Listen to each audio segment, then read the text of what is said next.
They say the worst hangovers are the ones that come with regret. But mine came with a promotion and a very awkward morning meeting.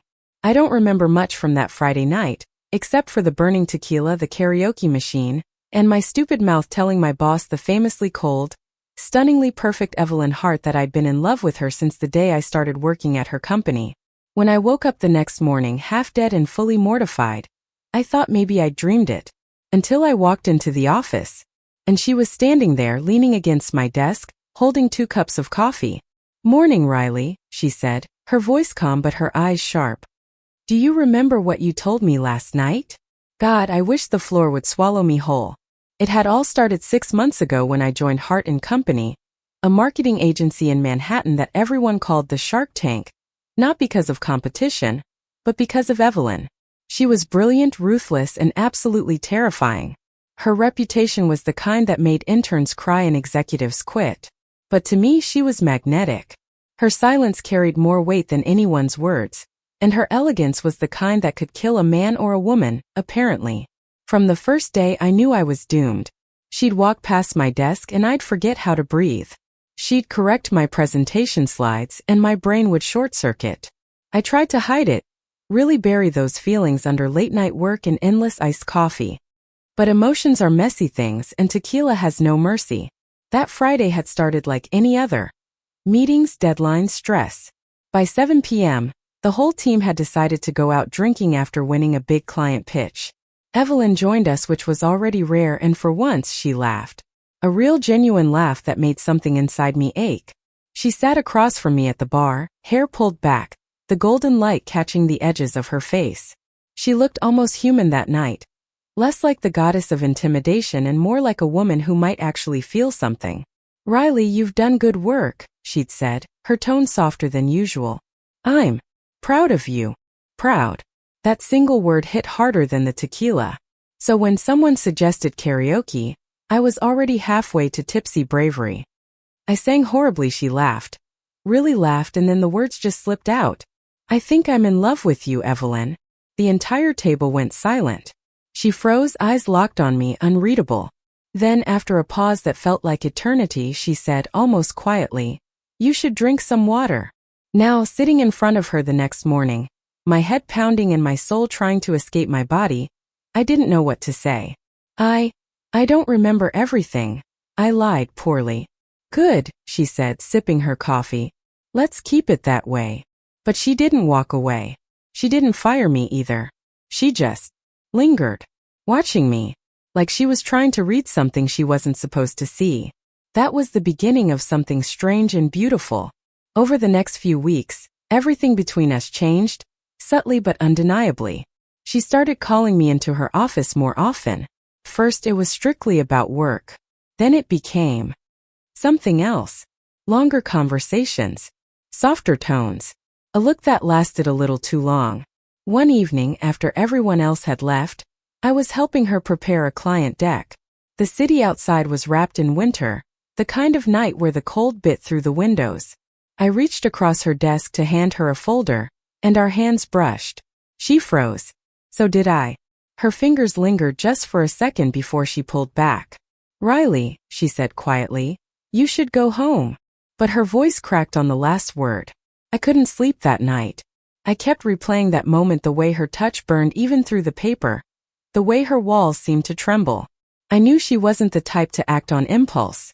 Everything about her life was controlled, measured. But for the first time I saw a flicker of something fragile underneath.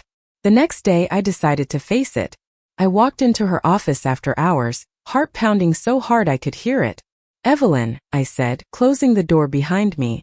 "About what I said that night," she stood up, cutting me off. "Riley, don't." "I have to. Because I meant it." Her expression shattered. "You don't know what you're saying." "I do. And I don't expect anything. I just needed you to know it wasn't the alcohol talking." Silence. Long, heavy silence. Then she looked at me with something that almost looked like pain. "You think this is simple," she said, her voice trembling. "You think I can just—" "I don't think anything," I whispered. "I just can't pretend anymore." She turned away, staring out the window at the city lights. Her reflection in the glass looked like someone caught between desire and fear.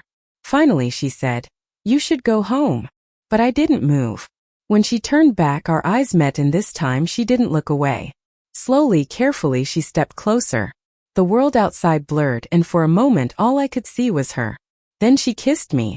It wasn't the kind of kiss that comes with fireworks or music swelling in the background. It was quiet, desperate, almost trembling, like something that had been held back for far too long. When she pulled away, her eyes were shining, not with tears but with terror. "This can't happen," she whispered. "I can't afford this." "Then don't," I said softly. "Just don't push me away either." And she didn't. From that night on, we became something undefined. Not lovers, not colleagues, something in between. Meetings bled into late-night conversations, and her walls began to crumble, piece by piece. She told me about her childhood, her loneliness, her fear of being seen as weak. I told her about my insecurities, my parents who never understood me, the way I'd learned to fall in love quietly. It wasn't perfect. It wasn't easy. But it was real. By the time spring came, everyone at the office had noticed. The glances, the closeness, the electricity that lingered when we were together. Rumors spread. Whispers followed us down hallways. Evelyn became colder in public, but softer when we were alone. She once told me, half joking, "You've ruined my reputation." I smiled. "Good. You ruined my sleep first." She laughed, and I realized I'd fallen in love with the sound of her laughter more than anything else. I used to think love was supposed to be loud fireworks, drama, and grand gestures. But with Evelyn, love was quiet. It lived in the pauses between words, in the small things no one else noticed. Like the way she'd slide her coffee across the desk before our meetings, without saying a word. Or the way her fingers brushed mine when we exchanged documents, fleeting, yet deliberate. It was a secret rhythm known only to us.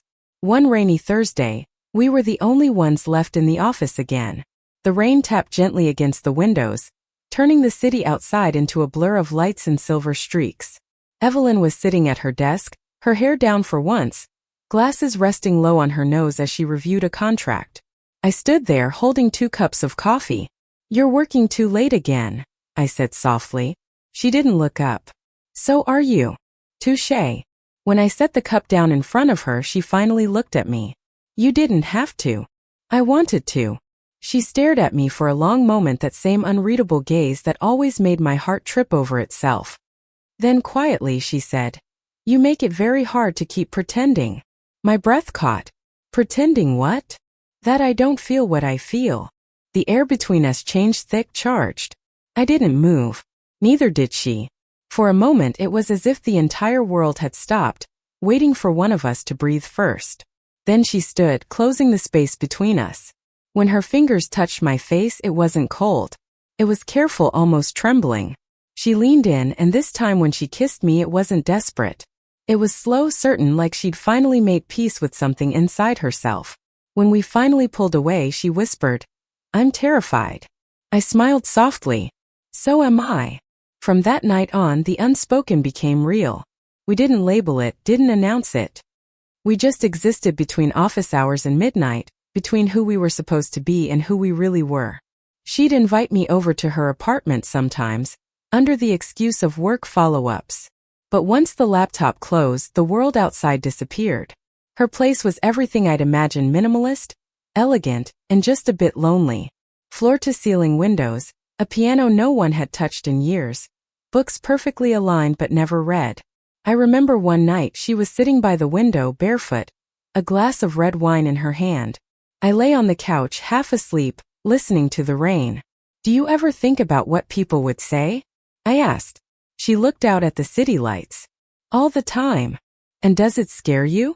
She hesitated. "It used to. But lately I think. Maybe what scares me more is losing something real, because of people who'll never understand." I sat up, watching her. "You think this is real?" She smiled just a little. "Don't you?" It was the first time she'd admitted it out loud. The next few months were the happiest and scariest of my life. We learned to speak in codes. A meeting meant dinner. Check your email meant, "I miss you." And whenever she said, "Good work today," it usually meant she was proud of more than my job. Sometimes, in the middle of the day, I'd catch her looking at me during meetings. Her expression would soften for just a second before she masked it again. No one else noticed. But I did. It was like being in love with a secret. But secrets are fragile things. One evening, I was leaving the office when I heard two of the senior managers whispering near the elevator. "Have you noticed Hart's been different lately?" One of them said. "Less. I see. Yeah, I think it's that new girl. Riley, right? They're always together." I froze. "Come on," the other laughed. "You think the Ice Queen's dating her assistant?" "Wouldn't surprise me. They say women like her get lonely up there." They both laughed as the elevator doors closed. I stood there for a full minute, staring at the numbers blinking above the doors. My chest felt tight. That night I didn't go to her place. I didn't answer her messages either. The next day she noticed immediately. "You're quiet," she said during our morning briefing. "Just tired," I lied. Her eyes narrowed. She could always see through me. "Something happened." I hesitated, then said, "People are starting to talk." She leaned back in her chair, her expression unreadable. "Let them. It's not that simple, Evelyn." Her tone hardened, that cold armor slipping back into place. "If you're worried about your job, it's not my job I'm worried about," I said sharply. The silence that followed was deafening. Finally she said, "Then what?" I took a shaky breath. "I'm scared of what this will do to you. To us." She didn't answer. She just looked at me for a long, heavy moment, then said quietly, "Close the door on your way out." That night she didn't call. Neither did I. The space between us felt colder than any winter. Days turned into weeks. We still worked together, still exchanged polite words, but the warmth was gone. Her smiles disappeared, her eyes stopped lingering.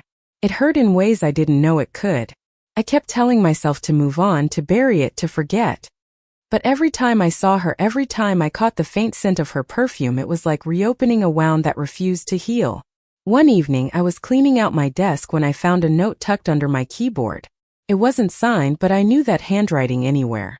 "Sometimes doing the right thing feels like punishment. But I still see you in every quiet moment I have." I stared at it for a long time, the words blurring as tears filled my eyes. That night I walked through the city aimlessly, past the noise, past the lights. Everything reminded me of her. The cafes we'd gone to. The bookstore where she once smiled at me over a cup of coffee. The park bench where we'd sat in silence, watching snow fall like confetti. By the time I got home, I knew I couldn't keep pretending either. The next morning, I went to her office before anyone else arrived. She was already there, of course. She was sitting at her desk, papers perfectly aligned, expression composed. "Riley," she said, surprised. "You're early." I closed the door behind me. "We need to talk." She looked at me, calm but distant. "About work?" "No. About us." Her eyes softened just for a second. "There is no us, remember?" "I don't believe that." She sighed, setting her pen down. "You don't understand what's at stake." "I do. You're scared. So am I. But you can't keep pushing people away just because you think love makes you weak." Her lips parted slightly, as if the words had cut deeper than I'd intended. For a moment she said nothing. Then very quietly, "You make it sound so easy." "It's not. But it's worth it." She stood, walking to the window. The morning light framed her silhouette, painting her in gold. When she turned back, her eyes were wet, something I'd never seen before. "I've built my whole life on control," she said. "Every decision, every move. And then you came in and ruined that. Maybe it needed to be ruined." She gave a small broken laugh. "You really are impossible. Maybe that's why you love me." Silence again. Then she whispered, almost too softly to hear, "I do." That moment, that quiet confession felt like the world exhaled. She crossed the room and wrapped her arms around me. It wasn't passionate or desperate this time. It was grounding, real. The kind of embrace that says, "I'm tired of running. I don't know what happens next," she murmured against my hair. "Then we'll figure it out," I said. "Together." For the first time she smiled without hesitation. The following weeks felt different. We didn't hide, but we didn't flaunt it either. We existed quietly, confidently. She started taking lunch breaks again, something she hadn't done in years. Sometimes she'd ask me to join her at the cafe across the street. It became our place. We'd sit by the window, pretending to discuss work while her foot brushed mine under the table. Once, as she reached for her coffee, our fingers touched, and this time she didn't pull away. The waitress smiled knowingly. Evelyn blushed. I think that was the moment she realized love wasn't something to be ashamed of. One night, as we walked home together under the city lights, she said, "Do you ever wonder if we're doing the right thing?" I smiled. Every day. And every day, I decide I'd rather be scared with you than safe without you. She laughed, soft, beautiful, unguarded. We stopped at a crosswalk and she turned to me. "You make me want things I thought I'd buried a long time ago." "Like what?" "Like happiness. Like peace." I reached for her hand. "Then don't bury it again." She squeezed my hand, eyes glistening under the streetlight. "I won't." That night, as I lay beside her, watching the faint glow of the city filter through the curtains, I thought about how far we'd come from awkward confessions to quiet understanding. Evelyn wasn't the cold boss everyone thought she was. She was warm, kind, flawed, human. And I wasn't just her assistant anymore. I was someone who saw her, the real her. And somehow that was enough. It's funny how something once terrifying can become the safest place in your life. 3 months after that night, the night Evelyn told me she loved me, the world somehow didn't end. The office didn't collapse into chaos. No one screamed or pointed fingers. Life simply went on. Except now I had someone waiting for me at the end of the day. Spring came to Manhattan like a sigh of relief, the streets lined with cherry blossoms, the air soft and fragrant, the city slowly thawing from the long winter. Evelyn had started walking to work instead of taking her car. I joined her whenever I could. It became our morning ritual. Coffee in hand, side by side, the world still half asleep around us. One morning as we crossed Fifth Avenue, she said quietly, "Do you ever miss the way things were before?" I looked at her. "Before you?" She smiled faintly. "Before this. Before we complicated everything." I laughed. "You mean before I told you I was in love with you while drunk at karaoke?" Her cheeks flushed just slightly. "Something like that." "No," I said. "I don't miss it. Because before I didn't know what your laugh sounded like when you're half asleep. Or how you hum when you're cooking. Or that you can't stand pickles." She chuckled. "That's an oddly specific list." "It's an oddly specific kind of love." She glanced at me, then a soft, unguarded look, and for once, she didn't hide it when a couple walking past smiled at us. At work, things eventually found their balance again. People whispered, sure. But whispers always fade when you give them nothing to feed on. Evelyn never confirmed anything, and neither did I. Yet there was a quiet shift in how people treated her. They began to see what I'd always known, that behind her sharp edges was someone deeply human. One afternoon during a team meeting, she actually cracked a joke. Everyone stared like they'd witnessed a miracle. Afterward, she leaned over and whispered, "Was that too much?" I grinned. "You were perfect." She smirked. "I'm always perfect." It was such a small moment, but it felt monumental. She was learning to live with her heart open, not just with me, but with the world. That weekend, she invited me on a trip. "Just us," she said. "No phones, no emails. I want quiet." We drove upstate to a small cabin by the lake. The kind of place where time slows down, and the only sounds are wind and water and the occasional bird. The first night, we sat on the porch wrapped in blankets, watching the moon ripple across the lake. "I used to think I didn't deserve this," she said suddenly. "Deserve what?" "This. Peace. Love. You." I reached for her hand. "Everyone deserves to be loved, Evelyn." She looked at me, her eyes reflecting the soft shimmer of the water. "You really believe that?" "I do. Especially you." For a long moment she said nothing. Then she leaned against my shoulder and whispered, "You make me believe it too." We stayed there for 3 days. No laptops, no deadlines, no pretending. Just two women learning how to breathe again.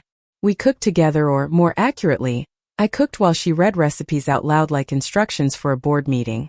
We danced barefoot in the living room to an old jazz playlist she found on her phone. We laughed until we cried. And one night, as the rain pattered gently against the roof, she looked at me and said, "Riley, I think I want to tell people." I froze. "Tell people? About us?" She nodded, nervous but firm. I'm tired of hiding something that makes me happy. For a moment I couldn't speak. Then I smiled, the kind that starts in your chest and spills out into your whole body. Are you sure? She nodded again. I've spent most of my life protecting my reputation. I think it's time I protect my truth instead. The following Monday she did it. At the end of a quarterly meeting, after everyone had finished clapping for another record-breaking month, she cleared her throat. There's something else I want to say, she began, her voice steady. Not as your CEO, but as a person. Every head turned. I've always told this team to take pride in their work. But I also want you to take pride in who you are completely. That includes me. So if anyone here ever feels like they have to hide who they love, don't. Because I won't. Then she looked at me. Just briefly. But it was enough.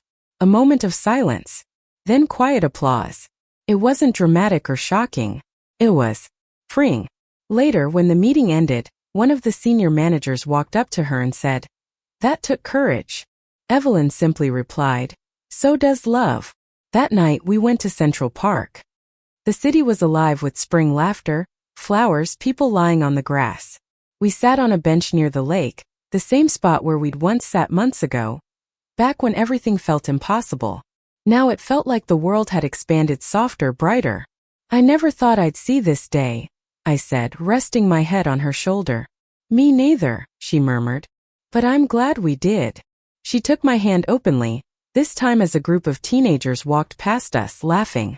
A few glanced our way, curious, but no one stared. No one cared. For the first time we were just two people in love. Nothing more, nothing less. As the sun began to set, painting the sky in soft gold and rose, Evelyn turned to me. Do you know what I remember most from that night?